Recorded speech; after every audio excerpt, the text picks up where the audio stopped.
여러분 반갑습니다. 정의화입니다. 인생보감 소개를 하고 있는데요. 오늘 16번째 시간입니다. 오늘은 보다 나은 세계를 향한 발걸음이라고 말할 수 있는 덕목입니다. 바로 참여에 대한 이야기를 드리겠습니다. 1997년에 여러분 기억하시다시피 외환위기로 소위 우리 IMF 위기라고 그랬죠. 외환위기로 국제통화기금의 구제 자금을 받게 된 대한민국 각처에서 금모으기 운동이 불길처럼 일어났습니다. 아마 세계에서 유례를 볼 수 없는 일입니다.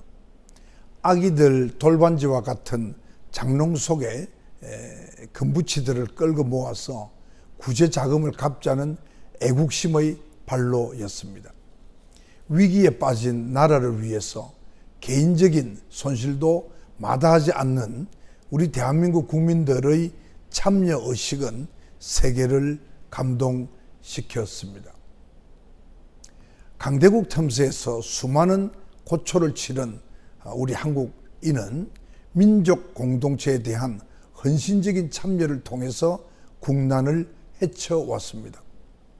분단과 동족 상잔의 비극이 낳은 폐허 위에서 한강의 기적이라고 불리는 빠른 경제성장을 이루한 것도, 또 군사 독재를 이겨내고 민주주의를 성공적으로 일구어낸 것도 국민 모두의 적극적인 참여로 가능한 일이었습니다. 참여는 단순하게 목적이 같은 사람들끼리 힘을 합하기 위해서 가담하는 것을 뜻하는 것이 아닙니다. 사르트르는 잘못된 현실을 타파하기 위한 의로운 앙가주망, 이 의로운 앙가주망을 진정한 의미의 참여로 규정했습니다. 이게 굉장히 중요합니다. 의로운 앙가주망입니다. 의로운 참여를 진정한 의미의 참여로 본 것이죠.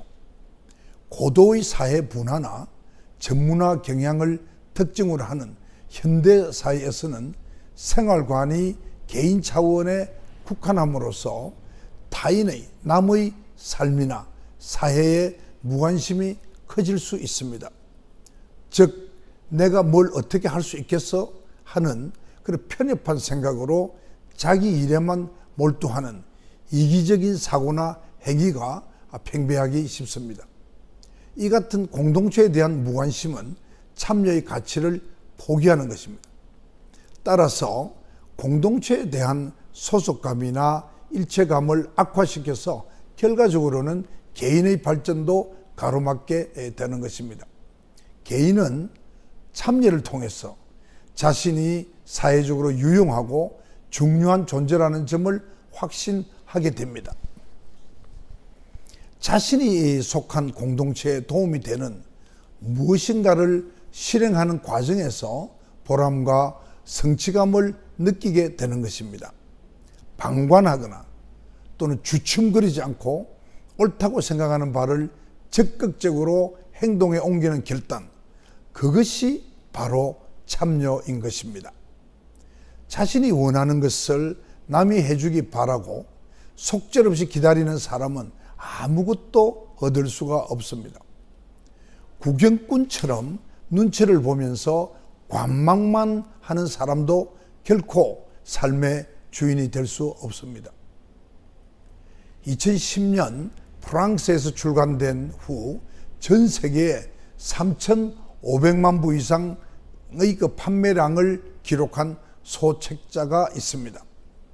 이것은 나치에 저항한 프랑스 레지스탕스 대원 출신이고 전후에 외교관으로 UN 세계인권선언문 작성에 참여한 스테판 에셀의 분노하라 하는 책입니다.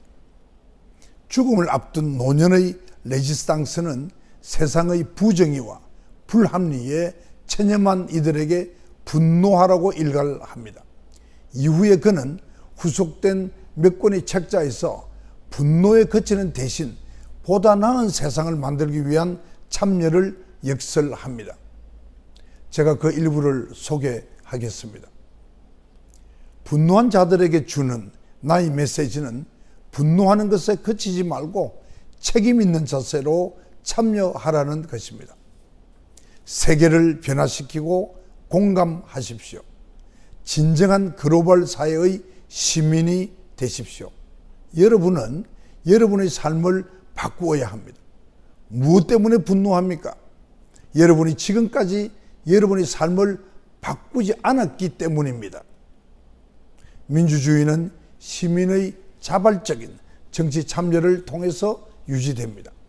고대 아테네에서는 공동체의 일에 참여하지 않는 사람을 바람직한 시민으로 여기지 않았습니다.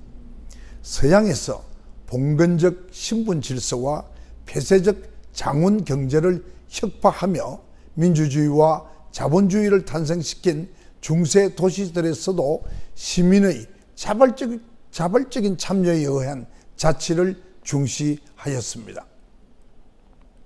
참여 없는 민주주의는 없습니다. 선거는 민주주의의 꽃입니다. 민주주의가 꽃을 피우기 위해서는 국민이 자신의 주권을 행사하는 선거 참여가 필수적입니다. 정치 참여를 거부함으로써 받는 벌 중에 하나는 자신보다 못한 사람의 지배를 받는 것이다. 이 말은 플라톤이 한 말씀입니다. 그리고 대중민주주의의 이론가인 알렉시스 더 토크빌은 모든 민주주의에서 국민은 그들의 수준에 맞는 정부를 가진다고 말했습니다. 모든 민주주의에서 국민들은 그들의 수준에 맞는 정부를 가진다고 말했습니다. 민주주의 원리가 뿌리 내리기 위해서는 선거 참여뿐만 아니라 일상에서 자발적인 사회 참여가 폭넓게 이루어져야 하는 것입니다. 자발적 참여를 통해서 타인과의 소통, 그리고 상호 존중과 배려, 그리고 협력이 가능하다면 공동체의 바람직한 미래를 기대할 수가 있습니다. 아무리 좋은 목적이나 의도를 가졌다 하더라도 참여를 강요하는 것은 힘의 논리를 앞세운 동원에 불과합니다. 그것은 참여가 아닙니다. 참여는 주인의식과 자신의 선택에 대한 책임감 속에서 어떤 일을 해 나가는데 신바람을 불어 넣어주지만은 동원은 그렇지 않습니다. 사회적 존재로서 책임의식에서 비롯되는 자발적인 참여만이 개인과 지역사회, 국가 공동체, 지구촌의 발전에 이바지할 수 있습니다. 자발적 참여는 나와 관계를 맺고 있는 타인, 그리고 나아가서 공동체를 위한 사회적 권리와 인류의 보편적 가치를 옹호하고 확대하기 위한 것입니다. 즉, 다시 말해서 내 권리가 보장되는 사회를 위해서 누군가의 권리가 침해되지 않도록 행동하고 참여하는 것이지요. 그러나 상식과 양심에 반하는 일이나 사회적 권리나 보편적 가치를 침해하는 일에 가담하는 행위는 참여 행위로 볼 수가 없습니다. 조심하셔야 됩니다. 방글라데시에는 지역 주민과 기부자들이 십시일반 마련한 재원으로 운영하는 그라민이라는 은행이 있습니다. 그라민 은행입니다. 신용이 없어서 기존 은행에서 대출이 불가능한 빈민의 자활을 돕기 위해서 무담보 소액 대출을 해주는 은행인 것입니다. 이 소액 대출금을 종잣 돈으로 삼아서 자활에 성공한 빈민들이 많다고 합니다. 더욱이 대출금 상환율이 일반 다른 은행보다도 훨씬 높다고 합니다. 이처럼 함께하는 사회의 밑거름으로 공동체의 행복을 좌우하는 유무형의 자산을 키워내는 것이 참여입니다. 이웃을 위한 참여는 사회적 갈등을 예방하고 상생의 사회 분위기를 만들어냅니다. 미국의 교육자인 리다 하니판이 착상한 개념인데요. 사회적 자본, 사회자본, 영어로는 소셜 캐피탈이라고 합니다. 이 사회자본은 일상생활에서 사람들 사이의 호의와 신뢰, 대면 접촉으로 형성이 됩니다. 접촉이 접촉을 낳고 참여가 참여를 낳으며 축적된 사회 자본은 개인의 사회적 욕구를 충족시켜서 공동체 전체의 삶을 향상시킬 수 있습니다. 참여는 자유로우며 동시에 사회적 존재인 인간에게 요구되는 인성 덕목의 하나입니다. 또한 자아 실현과 보다 나은 공동체의 미래를 만들어가는 실천의 핵심이 바로 참여인 것입니다. 삶이 불안스러울 때 분노하거나 남 탓만 하지 말고 스스로 참여해서 세상을 바꿀 수 있는 작은 행동부터 시작해야 하지 않겠습니까? 여러분 감사합니다. 여기까지가 책에 수록된 내용입니다.